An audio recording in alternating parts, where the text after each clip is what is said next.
Napipil na nila mga kababayan na palapit ng palapit ang oras mga kababayan ni Digong na mapanagot sa batas other than yung ICC. Ito po may suggestion na si Congressman Valeriano na mag-establish mga kababayan ng special courts para itry po si Digong sa mga kasong kinasangkutan po may relasyon sa war on drugs and AG case. Yung war on drugs mga kababayan ni Digong lumalabas peke, booking na booking po sa pagpapatuloy ng hearing kanina ng Quadcom, lalo yung pagtatanong kay BOC Chairman, former BOC Bureau of Customs Chairman Faldon, ginisa po ni Congresswoman Luistro.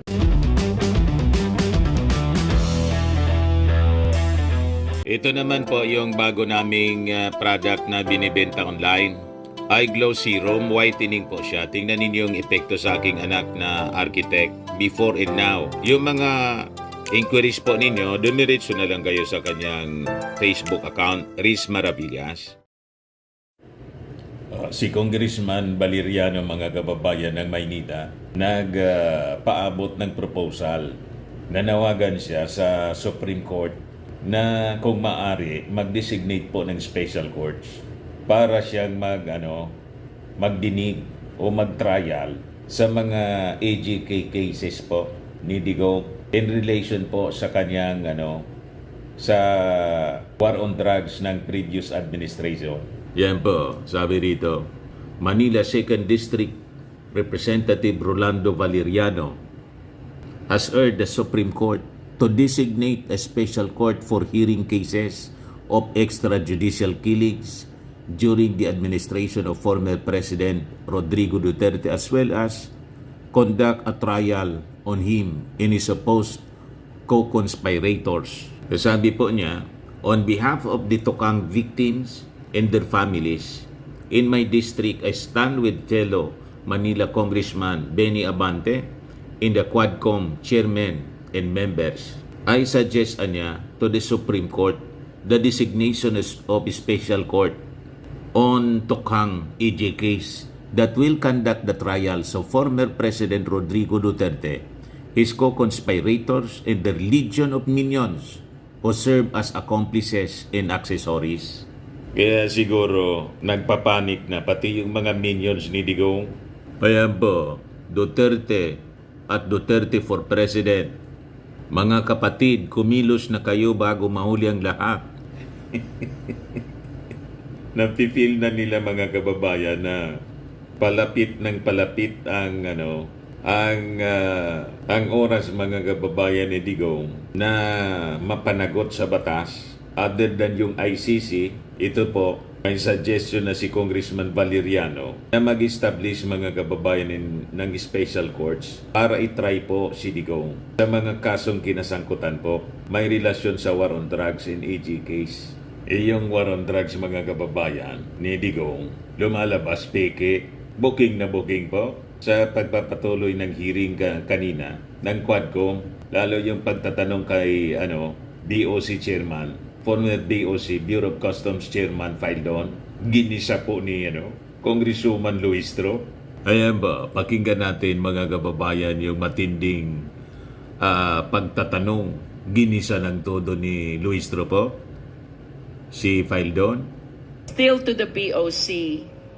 Commissioner Faldon, are you aware of this shipment number MCLU 61881? I'd like to request Your Honor to please refresh my memory. I cannot remember that now. MCLU 61881 pertains to the 6.4 billion smuggling of shabu, equivalent to 604 kilos of shabu, in which case Mark Taguba was convicted for smuggling of shabu by the Regional Trial Court. That is MCLU 61881. Kanina po, Commissioner, you said you admitted with the documents which are being required during importer's accreditation, walang kayang itagong information ang importer sa inyo. Now, the question is, sino po ang importer nitong 6.4 billion na shabu? Hindi ko na po matandaan, ma'am, kung sino po yung importer niyan. That importation has been Nagka-amnesia po? subject of a long court litigation. I understand, Commissioner, but this is an incident which really shook the BOC, especially during your term. Tama po ba yun? Yes, ma'am. If I may... And of course, the first question that you wish to be answered, considering na may nakapasok na 6.4 billion na shabu, sino ang nagpasok nito sa Pilipinas? I want to refresh your memory, Commissioner Faeldon. Walang makakapag-import without the importer's accreditation. You likewise said, what with the ample requirements which are being required from the importer, walang kayang itagong information ang importer from the Bureau of Customs. Now, we are talking about this specific shipment that pertains to 6.4 billion of shabu, which shook the Bureau of Customs and even your leadership of the BOC when this shabu was apprehended in the Valenzuela warehouse. Question, Commissioner. This is something na hindi mo dapat nakakalimutan. Sino po ang importer nito? I would like to be given time to check on who's the specific importer of that shabu, ma'am. But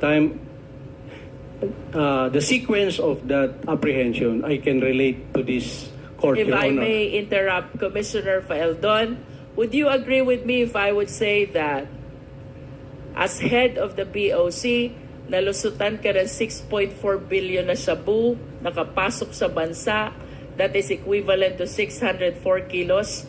Diba? The first question that will pop up in your mind, sino ang nagpasok nito? Because you are answerable during that time, at least being the head of the Bureau of Customs. I find it strange that an incident as big as this during the time ay makakalimutan nyo po. This is something na hindi nyo dapat makalimutan because it casted doubt to your Your Honor, leadership as head of the BOC. Ang alam kong nag-import, sila Taguba. But I want to be corrected if hindi po sila ang nag-import niya. Nagparating sa bansa.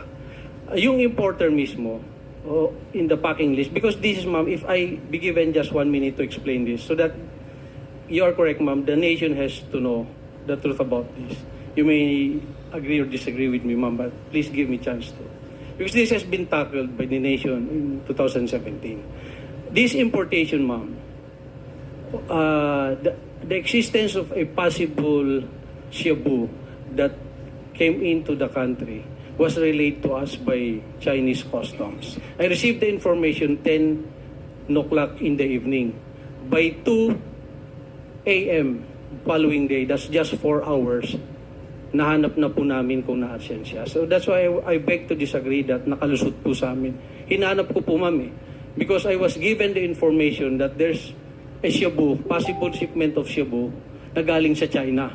And the information was given to us. So I give instruction to the intelligence division. I give them the information and they look for it. So that is how this shabu came in. At nahanap po namin, ma'am, not a single kilo went to the streets. I think yung sinasabing nalusutan, yes, I take the responsibility since 2017. But if you read the Customs Modernization and Tariff Act, there is a clear delineation of the tasking of the commissioner and the customs collector. And in that law, it's very specific that only the collector has the right to release shipments. So, of the 38 ports, it is impossible for the commissioner to check every shipment. That's why it is delineated to them by the law. the verification and authority to release all those shipments does not rely on the commissioner anymore. It is now on the individual port collectors.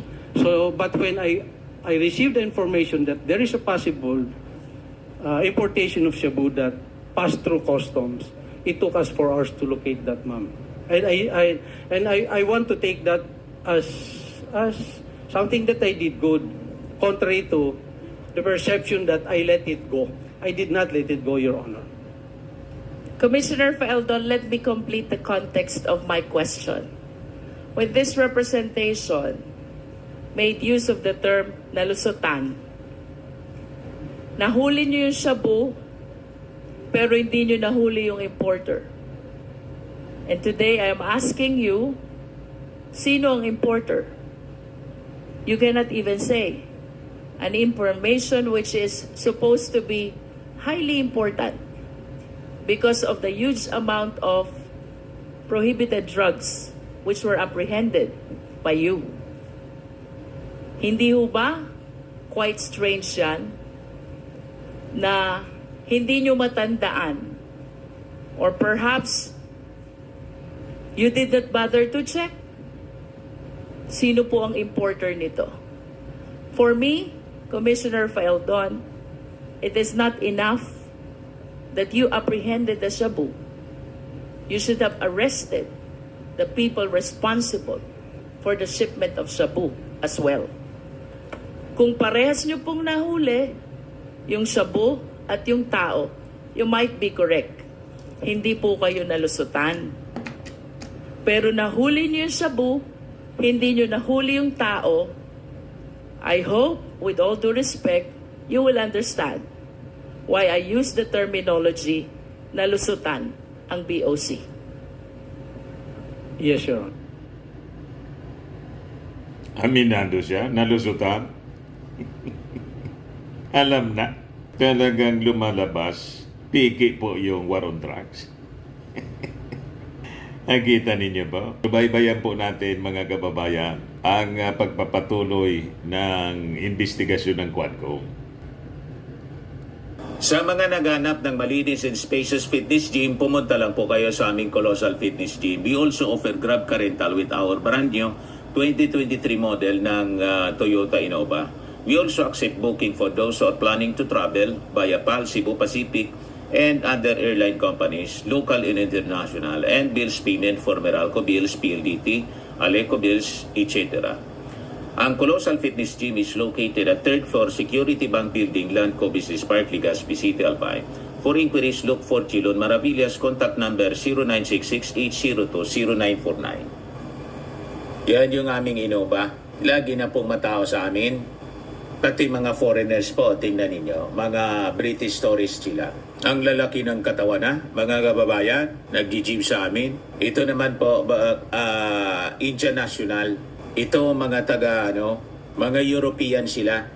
Ito naman yung bago naming product na binibenta online, Eye Glow Serum. Whitening po siya galing sa South Korea. Tingnan ninyo yung epekto sa aking anak na architect entrepreneur, Riz Maravillas. For inquiries, look for Riz Maravillas on FB. Ito naman po, Firmax Firming and Lifting Cream. Pinapahid po ito sa mga pulses and affected area. Mainam po ito sa mga pains at paninigas na mga kaso-kasuan. Ito po, Automax Radiant Serum. Sa mukha naman yung application. Anti-aging po siya. You will look 10 years younger than your age. Sa mga cancer patients naman po, baka lang gusto ninyo itong itry. Nengxia Red Mixed Fruit Drink. Hindi man po siya gamot, food supplement siya. Kaya lang, gawa siya mga kababayan sa goji berry. Yung goji berry may anti-cancer properties. Yung mga inquiries ninyo, dumiritso na lang kayo sa aming messenger sa Facebook para masagot namin agad. Ayos po. Ako po si Dante Maravillas. Bye-bye. God bless.